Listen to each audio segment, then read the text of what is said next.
My name is Judith Hurt. And my name is Tyrone Hurt, and this is our daughter Adela Hurt. My experience in parenting 3 kids with disabilities, at first it was rough because you go through several stages as a parent.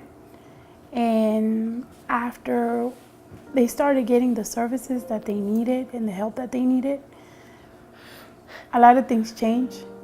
And we basically started easing into a whole new lifestyle. But I love my kids. No matter what, I love them with all my heart. My experience with kids with disabilities, at first it was for a father, it was kind of rough because I really didn't understand what was really going on. But with training, with resourcing, it's become easier. Like my wife said, I love my kids and I would do anything for them. When she would have seizures and we were out in public, when she started having them when she was about a year old, and they were grand mal seizures. So it was a lot of shaking and and people would look at me like, stop her from doing this, stop her, why is she having seizures? Like I could control it at all. And when I was in the emergency room, I couldn't stop crying. And the doctor said, calm down. He goes, I'm sorry, but there's nothing that you can really do. We just gave her some medicine. It might work, it might not work. He said, but she's kind of conscious, and if she sees you cry and getting out of control, it's not gonna help her any. So calm down. You have to be strong for your daughter. You have to stay clear. You have to count the minutes. It took all my might and my strength not to start crying, and because you even want to go like this and no, this can't be happening to my child. How we came together as a team, well, at first I had to get on board because I was pretty much in the military, deployed almost every other year. So once I finally got stabilized, it was an adjustment for me as to just like, my wife already had a system in place, a structure, schedule in place. Let me just work within the parameters, and it's just been wonderful every step of the way. I didn't try to fight her. I didn't try to come in and make changes automatic because children are not good with change at the same time. And they had to get adjusted to me as well. So it was just been wonderful ever since. Basically with the stool and the pillows, as you notice right here, it's to help with my daughter for posture. Because usually every time when she eats in the chair, her back is not really straight. It kind of leans. And this causes a problem due to the fact that when she's trying to chew food, it doesn't go all the way down. So what we're working with now is to her to sit up straight and to be able to have her back and recognize what posture it really is about.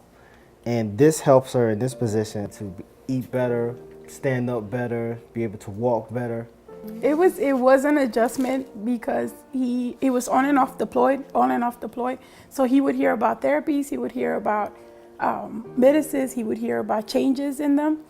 And when he finally came back, he had to get adjusted to, no, we have this routine. No, things have to be done this way. And at first he kind of looked like, what are you talking about? And plus, he had never seen our daughter have a seizure ever. So she was about maybe 7. Yeah. Yes. 7. And we were at the store and she had a seizure. And I told him, she's going to have a seizure. Drop everything. Let's go.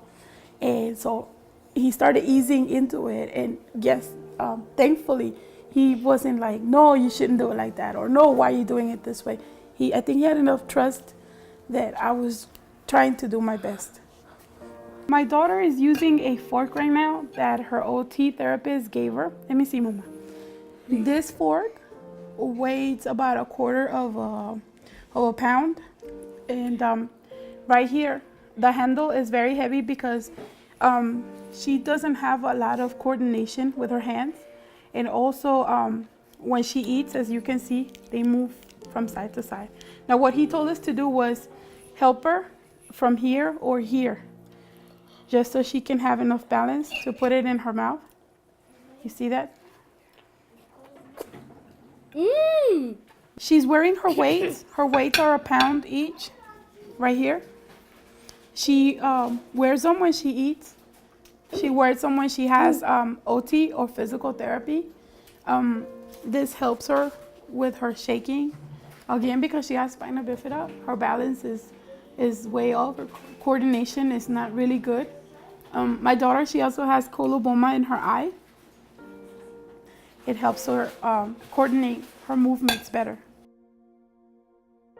Our first respite was through the military, which is the EFMP program. And basically what they did was an assessment of the kids. And that was a great deal of help for us. Our kids had medicine, more medical. They would have paid for a nurse and they would have increased their hours. And that was our respite while he was active duty. They receive the state, all types of services, service connections and stuff like that to help empower our children with a little confidence, a little bit of training, and a little bit of faith. And during that process, I seen the growth of my children exponentially. It has really much changed. So as a father with children with special needs, yes, it was hard. Our children may not be as normal as we would like them to be, but they show us different characters, different sides of their personality that shines brighter than anything. And as a father, you just have to be patient and you just have to see it. Because believe me, it does show. Every child that has autism, special needs, they have something unique in themselves and people just gravitate towards it. It's not so bad. It's just another way of life. You can't cope with it and you can't succeed at some things, and other things you're like, oh, well, okay.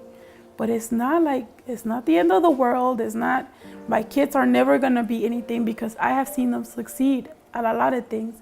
And I see a lot of people, even when we're out on the stores, gravitate towards her, and that they have taught us, all three of them in different ways, they have taught us so much. They made us grow so much. You just have to be strong. You have to be strong for them. You have to. And that's all there is to it. Yes, I would have something to say. To all the parents out there, you're not alone. You're not alone. There are resources out there. There are people out there that do care. They do care. Fathers out there, be patient, be understanding, resource, and just love your kids the best like there's no tomorrow.